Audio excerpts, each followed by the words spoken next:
भारत देश के सप्तपुरी तीर्थ स्थलों में से एक ये है उज्जैन के महाकालेश्वर, जो कि मध्य प्रदेश में शिप्रा नदी के तट पर बसे हुए इन्हें उज्जैन का राजा कहा जाता है। और इस प्राचीन उज्जैन नगरी के कण कण में भक्ति और आस्था का एहसास है, क्योंकि इस जगह पर कई सारे खूबसूरत से मंदिर, ऐतिहासिक स्थल और ऐतिहासिक मंदिरों के साथ ही में यहाँ पर अति प्राचीन इस तरह के घाट भी है।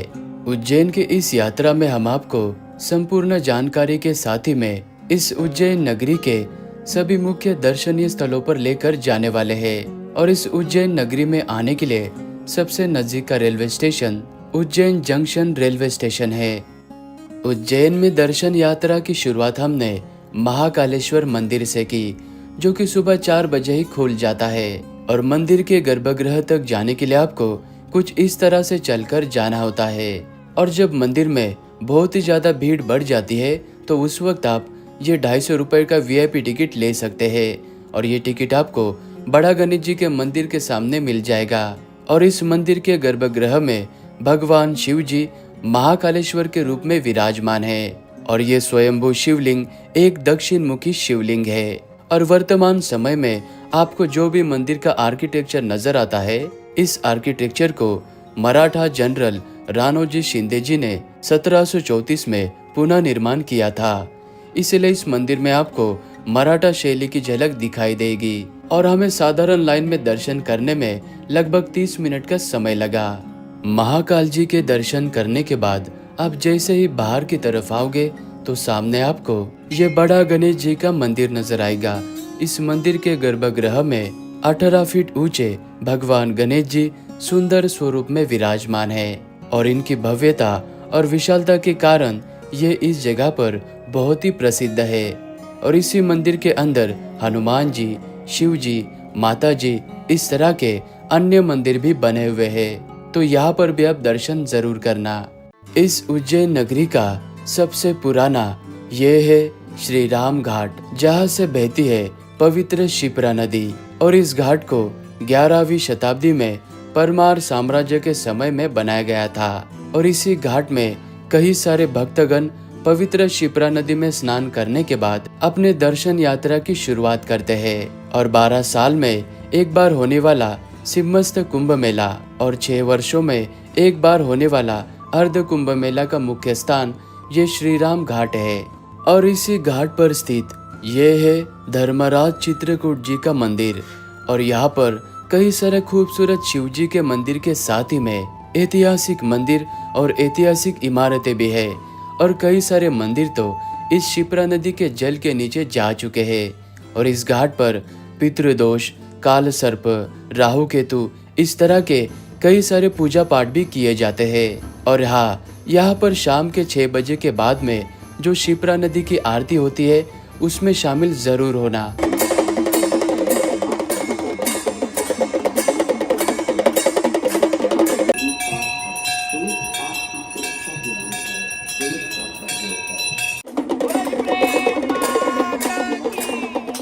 बाबा महाकाल जी के मंदिर से मात्र 15 मिनट के दूरी पर यह है श्री द्वारकाधीश गोपाल मंदिर। इस मंदिर के बाहर तो बहुत शोर शराबा है और चहल पहल भी, लेकिन इस मंदिर के भीतर प्रवेश करते ही आपको शांत वातावरण का एहसास होगा। और इस मंदिर का निर्माण कार्य लगभग 19वीं सदी के मध्यकाल में मराठा राजा दौलतराव सिंधिया की पत्नी श्रीमती बाईजाबाई शिंदे के द्वारा किया गया था। और इस मंदिर के गर्भगृह में भगवान श्री कृष्ण जी बहुत ही सुंदर रूप में विराजमान है। और इस मंदिर के भीतर श्री कृष्ण जी की लीलाओं की सुंदर चित्रकारी को देखकर आपका मन मोहित हो जाएगा। और ये मंदिर मराठा वास्तुकला का एक सुंदर उदाहरण है। और श्रावण माह में बाबा महाकाल जी की शाही सवारी इसी मंदिर के पास से गुजरती है। और इस मंदिर में आप जरूर आना। इस प्राचीन गोमती कुंड के पास में बसा हुआ ये है महर्षि संदीपानी जी का आश्रम। यहाँ के मान्यता के अनुसार भगवान श्री कृष्ण जी, बलराम, सुदामा और अपने अन्य साथियों के साथ में भगवान कृष्ण जी ने इसी आश्रम में शिक्षा का अध्ययन किया था। और इस आश्रम के मंदिर में भगवान श्री कृष्ण जी अपने हाथों में ना तो सुदर्शन चक्र और ना ही बांसुरी लिए। नन्हे से कृष्ण कन्हैया इस आश्रम में अपने हाथ में कलम लिए विराजमान है, क्योंकि भगवान श्री कृष्ण जी 11 वर्ष 7 दिन के आयु में इस आश्रम में अपने गुरु महर्षि जी से शिक्षा का अध्ययन करने के लिए आए थे। भगवान श्री कृष्ण जी ने यहाँ पर 18 दिनों में 18 पुराण और 4 दिनों में 4 वेद और 16 दिनों में 16 कलाएं और 6 दिनों में 6 साध और 20 दिनों में गीता का ज्ञान का अध्ययन किया था।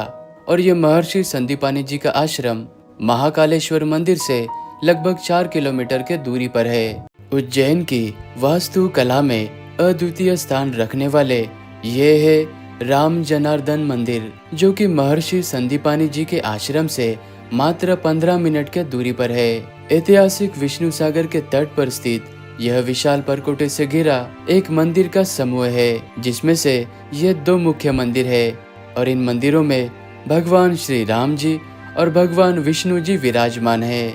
और इन मंदिरों का निर्माण मिर्जा राजा जय सिंह जी ने 17वीं शताब्दी में किया था और महारानी अहिल्याबाई जी ने इन मंदिरों का पुनः जीर्णोद्धार और पुनः निर्माण किया था। इसलिए आज हमें यह मंदिर खूबसूरत रूप में दिखाई देते हैं। समय मिलने पर आप यहाँ पर भी जरूर आना। 51 शक्तिपीठों में से एक पवित्र शक्तिपीठ उज्जैन में भी है। जिस जिस जगह पर माता सती के आभूषण और शरीर के हिस्से गिरे थे, उन जगहों को शक्तिपीठ कहा जाता है। और इस शक्तिपीठ में माता सती की हाथ की कोहनी गिरी थी। ये है हर सिद्धि माता का मंदिर, जो कि महाकालेश्वर मुख्य मंदिर से मात्र 5 मिनट के दूरी पर है। इस मंदिर की संध्याकालीन 6:30 बजे के बाद होने वाली आरती में शामिल होने के लिए यहाँ पर भारी संख्या में लोग आते हैं। और इस मंदिर के सामने 51 फीट ऊंचे 2 दीप स्तंभ लगे हुए हैं। माता रानी के भक्त इन दीप स्तंभों पे 1011 दीपों को प्रज्वलित करने के बाद ही यहाँ पर आरती का प्रारंभ किया जाता है।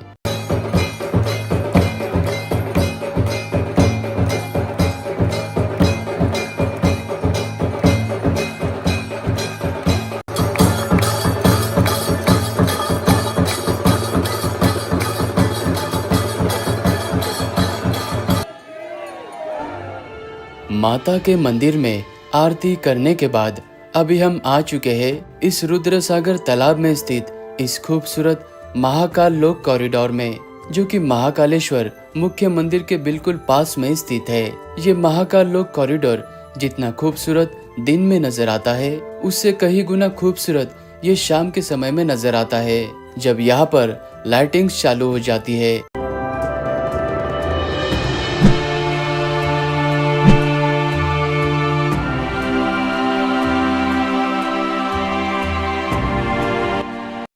उज्जैन में हमने दूसरे दिन की शुरुआत काल भैरव जी के मंदिर से की।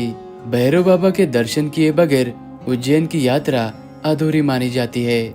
उज्जैन के राजा महाकालेश्वर है और शिप्रा नदी के बिल्कुल किनारे पर बसे हुए भैरव बाबा उज्जैन अवंतिका नगरी के संरक्षक कहलाते हैं। काल भैरव जी भगवान शिव का ही एक रूप है। स्कंद पुराण अवंतिका खंड के 64वें अध्याय में भैरव तीर्थ का वर्णन है और कई सारे भक्तगण ये भी कहते हैं कि सर्वप्रथम हमें काल भैरव जी के दर्शन यानी कि सेनापति से आज्ञा लेने के बाद फिर महाकाल जी के दर्शन करना चाहिए।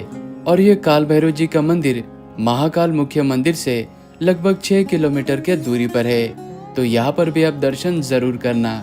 भैरवनाथ जी के मंदिर से मात्र 1.5 किलोमीटर के दूरी पर माँ गढ़काली माता का ये शक्तिपीठ मंदिर स्थित है। 51 शक्तिपीठों में से इस मंदिर को भी एक शक्तिपीठ माना जाता है और कहा जाता है कि इसी जगह पर माता सती के ऊपरी होठ गिरे थे।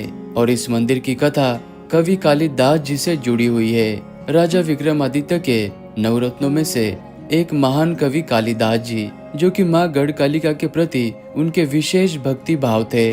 और इस मंदिर को 7वीं शताब्दी में राजा हर्षवर्धन जी ने जीर्णोद्धार किया था।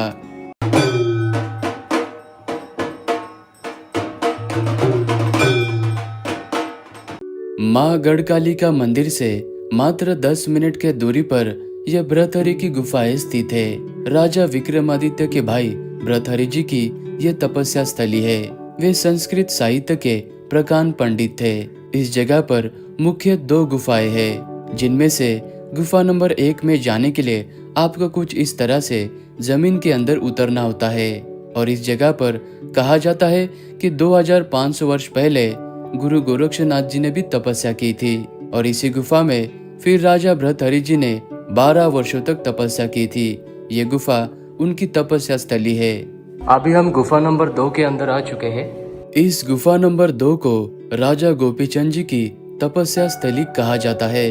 और इस गुफा के मुख्य जगह पर भगवान भोलेनाथ का शिवलिंग भी स्थापित है। और इन गुफाओं में जब ज्यादा भीड़ बढ़ जाती है तो उस वक्त आप गुफा के अंदर ना ही जाए, क्योंकि गुफा के अंदर ऑक्सीजन की कमी हो सकती है।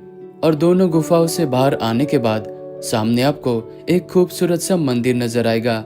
ये मंदिर भगवान नवनाथ जी को समर्पित है, तो यहाँ पर भी आप दर्शन जरूर करना।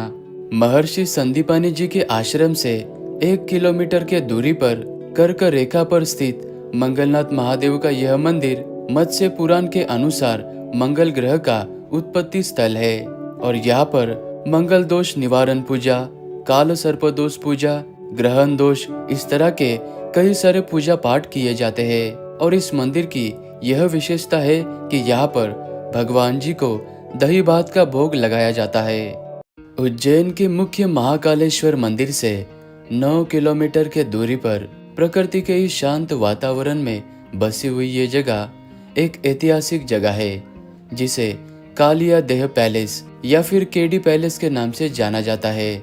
शिप्रा नदी के एक टापू के ऊपर बसी हुई इस जगह की ऐतिहासिक जानकारी मुझे तो नहीं मिल पाई, लेकिन 18वीं सदी के आखिर में और 19वीं सदी के पहले पिंडारियों ने यहाँ पर हमला करके सारे महलों को ध्वस्त कर दिया था। फिर 1920 में माधवराव सिंधिया ने इन सारे महलों का पुनर्निर्माण कराया था। और इस केडी पैलेस के पीछे राजा भोज के समय का सूर्य नारायण जी को समर्पित एक मंदिर भी है। और इस पैलेस के ठीक सामने आपको खूबसूरत सा ये ऐतिहासिक घाट भी नजर आता है। देख रेख ठीक न होने के कारण ये जगह खंडर में तब्दील होते जा रही है। और सेफ्टी का ध्यान रखते हुए यहाँ पर आपको अकेला नहीं आना चाहिए।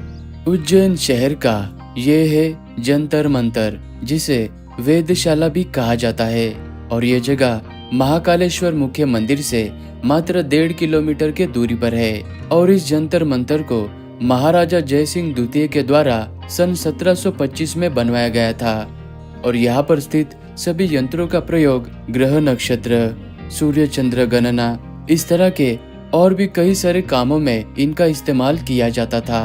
महाकालेश्वर मुख्य मंदिर और कॉरिडोर के बिल्कुल पास में ये है राजा विक्रमादित्य जी का सिंहासन बत्तीसी। पहले शताब्दी में राजा विक्रमादित्य उज्जैन नगरी के शासक थे। न्यायप्रिय, दानवीर, न्यायशील एवं तेजस्वी व्यक्तित्व की कीर्ति कथाएं कई वर्षों से राजा विक्रमादित्य जी के लिए जनमानस में प्रतिष्ठित है। और राजा विक्रमादित्य जी के दरबार में उच्च कोटि के विद्वान भी थे, जिन्हें नवरत्न कहा जाता था। इस जगह पर भी आपको जरूर आना चाहिए। हर सिद्धि माता मंदिर से मात्र आधे किलोमीटर के दूरी पर यह श्री 4 धाम मंदिर स्थित है। इस मंदिर के भीतर हमें संपूर्ण भारतवर्ष के 4 धामों के प्रतिरूप में दर्शन कराए जाते हैं। और यहाँ से हम श्री नरसिंह घाट गए थे, जो कि उज्जैन के अति शांत वातावरण में बसा हुआ ये एक खूबसूरत घाट है। और घाट के किनारे पर ये भगवान नरसिंह जी को समर्पित मंदिर बना हुआ है। उज्जैन के इस व्लॉग को हम यहीं पर एंड करते हैं। अगर मेरी वीडियो आपको अच्छा लगी तो वीडियो को लाइक करना, कमेंट जरूर करना। मिलते हैं आपको नेक्स्ट व्लॉग में।